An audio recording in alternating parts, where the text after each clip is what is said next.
When the doorbell rang at 565 Perugia Way in Bel Air, California, on August 27, 1965, Elvis Presley took a deep breath and tried to steady his nerves. Behind that door were four young men from Liverpool who'd done something Elvis thought was impossible. They'd made him irrelevant. The Beatles had conquered the world, changed the sound of rock and roll, and captured the hearts of the very generation that once belonged to Elvis. For 2 years, Elvis had watched from the sidelines as Beatlemania swept America, as his throne was taken by four mop-topped kids who couldn't even be bothered to use their last names. And now they were here, at his rented mansion, to meet him. But this wasn't just a friendly meeting between musicians. This was a coronation, a passing of the torch. The moment when Elvis Presley, the king of rock and roll, had to acknowledge that his kingdom had been conquered. And what happened that night would reveal the truth about fame, ego, generational change, and the crushing realization that even legends can be replaced. August 1965. Los Angeles, California. Elvis Presley was 30 years old and feeling ancient. He'd spent the past 5 years making forgettable movies in Hollywood, mindless musical comedies that even he was embarrassed by. He hadn't performed in front of a live audience since 1961. Hadn't had a real hit single in years. His last few albums had been soundtracks to terrible films, full of songs he'd never have chosen himself if Colonel Parker hadn't controlled every aspect of his career. Meanwhile, the Beatles had exploded onto the American scene in February 1964. Ed Sullivan, Shea Stadium, screaming fans, #1 records. They'd taken everything that made Elvis revolutionary in 1956, the danger, the sexuality, the rebellion, and updated it for a new generation. They wrote their own songs. They had creative control. They evolved and experimented. Everything Elvis wanted to be but wasn't allowed to be, and it killed him. Not literally, not yet, but it was eating him alive from the inside. Every time he turned on the radio and heard, "I Want to Hold Your Hand," or "She Loves You," every time he saw footage of Beatles fans screaming with the same hysteria that his fans once had, every time someone in the music industry said, "The Beatles are the new Elvis," he died a little inside. Because they were right. The Beatles were the new Elvis, which meant Elvis was the old Elvis. A has-been, a nostalgia act, a relic from a bygone era. At 30 years old, Elvis's friends and associates had noticed the change in him. He'd become moody, withdrawn, defensive. When someone mentioned the Beatles in conversation, Elvis would either go silent or make dismissive comments. "They're fine. Nothing special. They'll be gone in a year." But everyone could tell he didn't believe it. He was scared, jealous, hurt. Colonel Parker, Elvis's manager, had tried to arrange a meeting between Elvis and the Beatles multiple times. The Beatles, for their part, were desperate to meet Elvis. They'd grown up worshipping him. Before Elvis, there was nothing, John Lennon would later say. They'd learned guitar because of Elvis, started bands because of Elvis, dreamed of America because Elvis had shown them it was possible. But Elvis kept refusing. He didn't want to meet them, didn't want to acknowledge their success, didn't want to stand next to four guys who represented everything he wasn't anymore. Young, relevant, exciting, in control of their own careers. But by August 1965, Elvis couldn't avoid it any longer. The Beatles were in Los Angeles, renting a house in Benedict Canyon while they toured America. And Colonel Parker, seeing a publicity opportunity, had arranged a meeting at Elvis's rented mansion in Bel Air. Elvis had tried to back out, claimed he was sick, said he had other plans. But Parker insisted. "This is happening, Elvis. Don't be a coward." So Elvis reluctantly agreed. And on the night of August 27, 1965, he found himself pacing in his living room, chain-smoking, waiting for the biggest threat to his legacy to walk through his door. But here's what nobody knew yet, and what would make this night so devastating for Elvis. This wasn't just about meeting the Beatles. This was about confronting his own irrelevance, his lost potential, and the painful truth that he'd wasted the prime of his career making garbage movies while younger. Hungrier artists took over the world he'd created. The Beatles arrived around 10 p.m. They came in a limousine, accompanied by their manager Brian Epstein and a small entourage.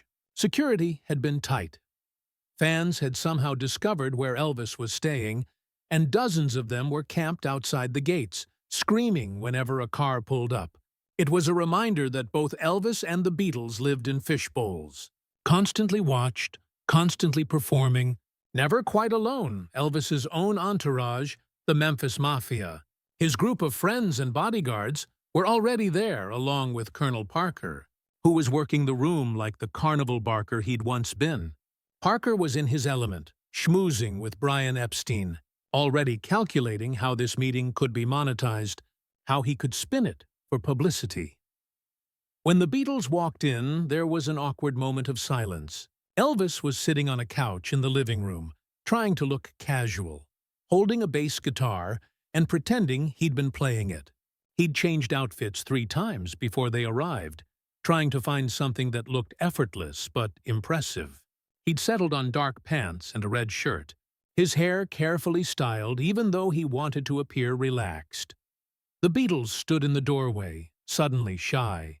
These 4 guys who commanded stadiums full of screaming fans but were now star-struck teenagers meeting their idol. They looked younger in person than Elvis had expected. John was 24, Paul was 23, George was 22, Ringo was 25. Kids, really. Kids who'd somehow managed to conquer the world. John Lennon broke the ice. Well, this is it then. The king in his palace. There was something in his tone. Respect mixed with challenge. Admiration tinged with irony. Elvis couldn't quite read it, and that unsettled him. He was used to people either worshipping him or resenting him. But John seemed to be doing both simultaneously. Elvis forced a smile. "Y'all gonna stand there all night, or are you gonna come in?" They came in, and for the next few minutes, everyone just stared at each other. The awkwardness was suffocating. Here were 5 of the most famous people on the planet, and nobody knew what to say. Elvis's friends tried to make small talk. Colonel Parker and Brian Epstein discussed business logistics. But Elvis and the Beatles just looked at each other across an invisible divide. Finally, Paul McCartney, ever the diplomat, walked over to Elvis. "We're huge fans, you know. Wouldn't be here without you. You changed everything." Elvis nodded, accepting the compliment but not quite believing it. "Appreciate that. Y'all are doing pretty good yourselves." "We'd love to hear you play something," George Harrison said, gesturing to the instruments that were scattered around the room. Guitars, a bass, a keyboard. Elvis hesitated. He hadn't really played music in months, hadn't felt inspired to. The movies didn't require real musicianship, just hitting marks and lip-syncing to pre-recorded tracks. He'd lost touch with the thing that had made him famous in the first place. The raw, spontaneous joy of making music. But he couldn't say no. Not in front of the Beatles. Not in front of his friends. So he picked up the bass guitar and started playing a simple riff. Nothing fancy. Just noodling around. The Beatles, sensing Elvis needed encouragement, picked up instruments too. John grabbed a guitar. Paul sat at the keyboard. George took another guitar. Ringo looked around for drums, but there weren't any. So he just kept the beat on his legs. And then something magical happened. They started jamming. No planned songs. No rehearsed performance. Just musicians playing together, feeling out each other's style, finding a groove. Elvis started singing, not one of his hits, but some old blues number he'd learned as a kid in Tupelo. Something raw and real that had nothing to do with Hollywood or commercialism. The Beatles joined in, harmonizing, improvising, having fun. Paul's bass lines were melodic and inventive. John's rhythm guitar was sharp and driving. George's lead work was tasteful and surprising. They locked into a groove effortlessly, like they'd been playing together for years. Elvis found himself genuinely impressed. These kids could really play. They weren't just teen idols coasting on looks and clever marketing. They were real musicians. For about 20 minutes, Elvis forgot about his jealousy, his insecurity, his fear of being replaced. He was just making music with other musicians, laughing when someone hit a wrong note, nodding approvingly when someone took a good solo, trading licks and ideas. It felt like his early days at Sun Studio, when music was about joy and discovery rather than contracts and obligations. He looked around the room and saw genuine smiles on everyone's faces. His Memphis Mafia friends were bobbing their heads to the beat. Colonel Parker was even tapping his foot, cigar clenched between his teeth. Brian Epstein looked pleased, like a proud parent watching his children play well with others. And the Beatles themselves were grinning, clearly thrilled to be jamming with their hero. And it felt good. It felt real. It felt like the old days, before Hollywood, before Colonel Parker's control, before everything became about money and contracts and maintaining an image. For those 20 minutes, Elvis remembered why he'd fallen in love with music in the first place. But then, and this is the moment that would haunt Elvis for the rest of his life, John Lennon said, something that shattered the illusion. They'd finished the jam session and were taking a break. Elvis was feeling good, feeling like maybe he still had it. Maybe he wasn't washed up after all. And John, in his blunt, unfiltered way, said, "You know what, Elvis? You could still be great. If you wanted to be." Elvis froze. "What's that supposed to mean?" John, not realizing he'd touched a nerve, continued. "I mean, you're stuck doing these terrible films when you could be making real music. We saw Girl Happy." "What was that?" "You're better than that. Why aren't you doing what you want to do?" The room went silent. Everyone could feel the tension. Elvis's jaw tightened. His friends exchanged nervous glances. Colonel Parker tried to intervene, to change the subject, but it was too late. "You don't know anything about my career," Elvis said, his voice controlled but angry. "You don't know the business. You don't know what it takes to stay on top." "But you're not on top," John shot back, too honest for his own good. "We are, and we're on top because we make the music we want to make. We're not letting some manager tell us to record rubbish and make films we don't believe in. Why are you?" And there it was. The question Elvis had been avoiding for years. The question that kept him up at night. The question he couldn't answer without admitting that he'd lost control of his own career, that he'd become a puppet for Colonel Parker's greed, that he'd wasted his talent on garbage because he was too scared or too loyal or too trapped to say no. Hold on. You haven't seen the most devastating part yet. Because what happened next would reveal the true difference between Elvis and the Beatles, and why one would evolve into legends while the other would become a tragic cautionary tale. Elvis stood up, his face flushed with anger and embarrassment. "You kids think you know everything. You've been famous for what, 2 years? Try maintaining this for 10 years. Try dealing with the pressure, the expectations, the business side. It's easy to be pure and artistic when you're young and new, but give it time. The industry will chew you up and spit you out. Just like it did to me." Paul tried to smooth things over. "Elvis, we didn't mean—" "I know what you meant," Elvis interrupted. "You meant I sold out, that I'm not a real artist anymore, that I'm just going through the motions. Well, maybe you're right, but at least I'm still here. At least I'm still working. At least I haven't disappeared into irrelevance." But even as he said it, Elvis knew it was a lie. He had disappeared into irrelevance. That's why he was so angry, because the Beatles had pointed out the truth he'd been trying to deny. John, to his credit, didn't back down. "You could come back, though. You could make the music you want. Tell your manager to bugger off and do what you love. That's what we do. That's why we're still relevant." "Easy for you to say when you write your own songs," Elvis snapped. "When you have creative control, when you don't have a manager who owns half of everything you make, when you didn't start out as a poor kid from Mississippi who had to take whatever deal was offered just to survive." And there it was, the real issue. Not just jealousy of the Beatles' success, but resentment of their freedom.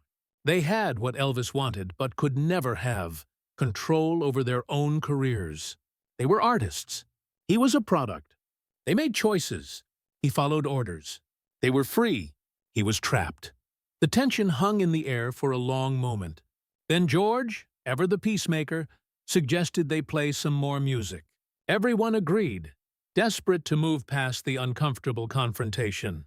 They played for another hour, but the magic was gone. Elvis went through the motions, but his heart wasn't in it. He kept thinking about John's words.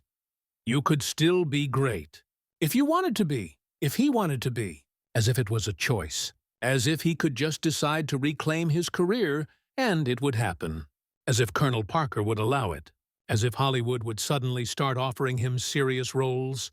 As if radio stations would play his music just because he wanted them to. Around midnight, the Beatles prepared to leave. There were awkward handshakes, forced smiles, promises to do this again sometime that everyone knew would never happen. As they headed toward the door, John turned back to Elvis one more time. I meant what I said earlier. You're the king, Elvis. You started all of this.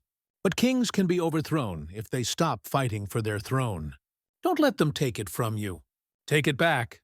Elvis nodded but said nothing. What could he say? That it was too late? That he'd already lost? That he'd signed contracts he couldn't break and made compromises he couldn't undo? That watching 4 kids from Liverpool come in and do what he used to do, but better, freer, with more creativity and control, was killing him inside? After the Beatles left, Elvis sat alone in his living room for hours. His friends tried to talk to him, but he waved them away. He just sat there, staring at nothing, replaying the night in his mind, replaying his whole career, wondering when exactly he'd lost the plot. When he'd stopped being Elvis Presley, the revolutionary artist, and become Elvis Presley, the brand name. Was it when he signed with Colonel Parker in 1955? When he agreed to that 50% deal that gave Parker control over everything? Was it when he went into the Army in 1958 and came back to find the music scene had moved on without him? Was it when he started making movies in 1960 and realized they were terrible but kept making them anyway because they were profitable? Or was it more gradual, 1,000 small compromises that added up to a complete loss of artistic integrity? But you're not seeing the full picture yet. Because what the Beatles represented wasn't just professional success. They represented everything Elvis had given up and everything he could never get back. In the days after the meeting, Elvis spiraled. He called his friends at all hours, ranting about the Beatles, about the music industry, about how unfair everything was. They don't understand, he'd say. They think it's easy. They think you just make the music you want and everything works out. But it doesn't work that way. Not for guys like me. But his friends knew the truth. It wasn't that Elvis couldn't do what the Beatles did. It was that he wouldn't. He was too loyal to Colonel Parker, despite Parker's exploitation. Too scared to rock the boat, despite hating the movies he was making. Too comfortable with the money and the lifestyle, despite it costing him his artistic soul. The Beatles, meanwhile, went back to their rented house and talked about the meeting. John was frustrated. He's wasting his talent. It's a crime. He could be making incredible music, and he's making soundtracks to beach party films. Paul was more sympathetic. Maybe it's not as simple as we think. Maybe he's trapped. Maybe he can't get out. George was philosophical. He's a warning to us, isn't he? That's what happens if you let the business control you instead of controlling the business. Ringo summed it up. He looked sad, like someone who knows they've lost something but can't remember what it was. And they were right. Elvis had lost something. Not just his crown, not just his relevance, but something deeper. His sense of purpose, his artistic identity, his belief that what he did mattered. In September 1965, just weeks after meeting the Beatles, Elvis was back on a Hollywood soundstage filming Harum Scarum, a ridiculous movie where he played a movie star kidnapped by assassins in a fictional Middle Eastern country. The plot was nonsensical. The songs were forgettable. The costumes were embarrassing. It was one of his worst films. Racist, stupid, creatively bankrupt. And Elvis knew it. He'd read the script and wanted to turn it down. But Colonel Parker had already signed the contract. The money was guaranteed. The studio was committed. The machine kept rolling whether Elvis wanted it to or not. But he showed up, hit his marks, sang his songs, collected his paycheck, and died a little more inside. Between takes, he'd think about the Beatles in the recording studio, experimenting and creating, while he stood in front of a green screen pretending to ride a camel. Meanwhile, the Beatles were in the studio recording Rubber Soul, an album that would change the direction of popular music. They were experimenting with new sounds, new instruments, new song structures. They were evolving, growing, becoming more than just a pop group. They were becoming artists, and Elvis was making harem-scarum. The contrast couldn't have been more stark. In that moment, the meeting with the Beatles crystallized everything wrong with Elvis's career. They showed him what was possible when you maintained creative control, when you fought for your artistic vision, when you refused to compromise. And it destroyed him to realize that he'd given all that away years ago. And now it was too late to get it back. You won't believe this, but the meeting with the Beatles would haunt Elvis for the rest of his life, becoming a symbol of everything he could have been, but wasn't. In 1968, 3 years after meeting the Beatles, Elvis made his 68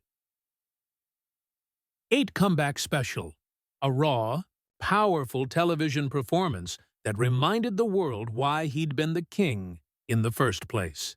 For one brief moment, he reclaimed his crown. But even that comeback was bittersweet, because it just highlighted how much time he'd wasted. How many years of garbage movies? How much creative potential squandered? And even after the comeback, Elvis couldn't fully break free from the prison Colonel Parker had built around him. Parker immediately booked him into a Las Vegas residency. 2 shows a night, same set list, night after night, year after year.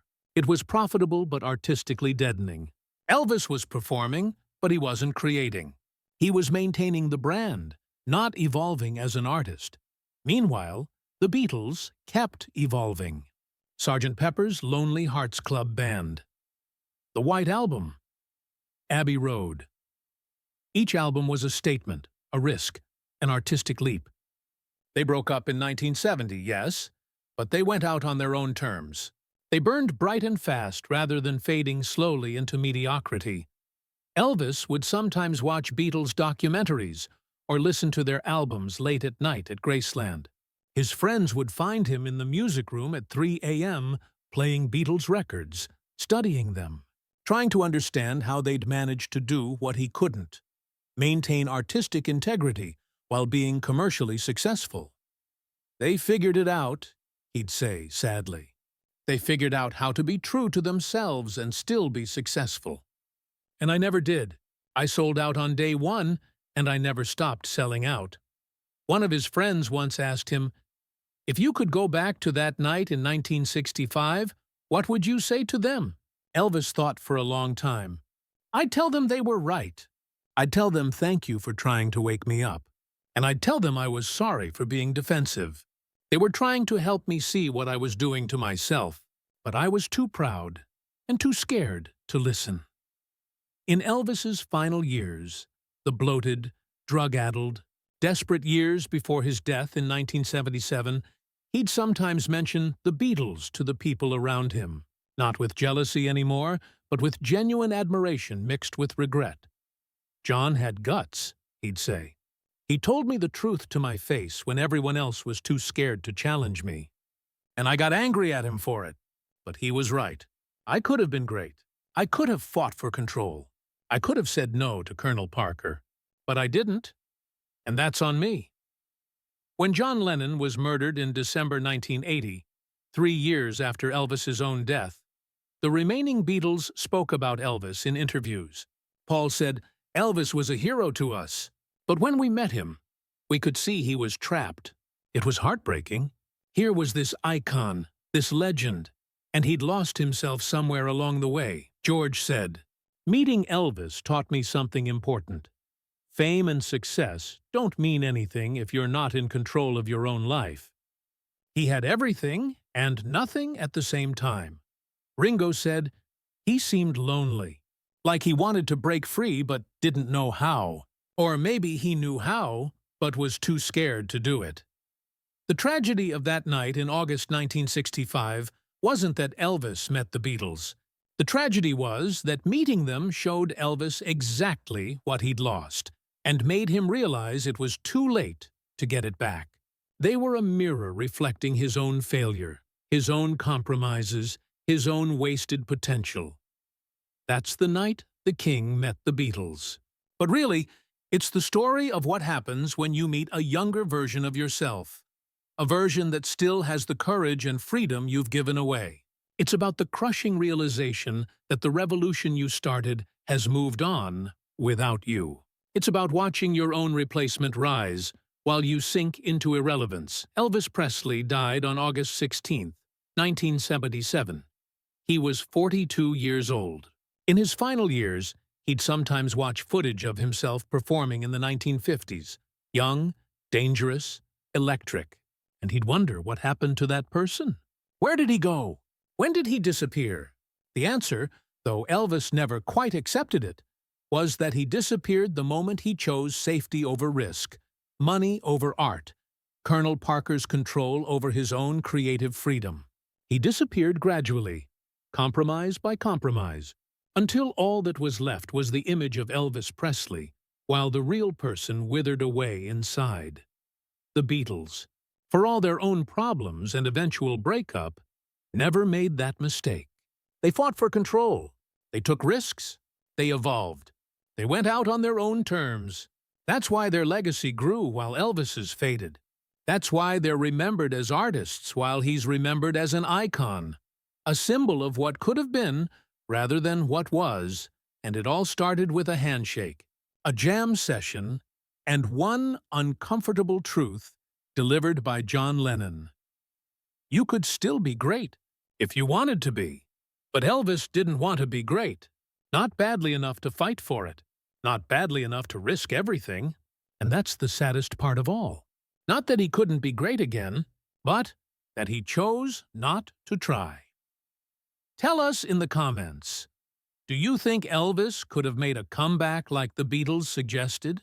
Was he trapped by Colonel Parker or by his own fear? Do you think meeting the Beatles helped or hurt Elvis? Let us know what city you're watching from today. Subscribe to our channel for more emotional and untold stories of Elvis Presley, the human side of legends, and the relationships that shaped and scarred them. Hit the bell to never miss a story that matters.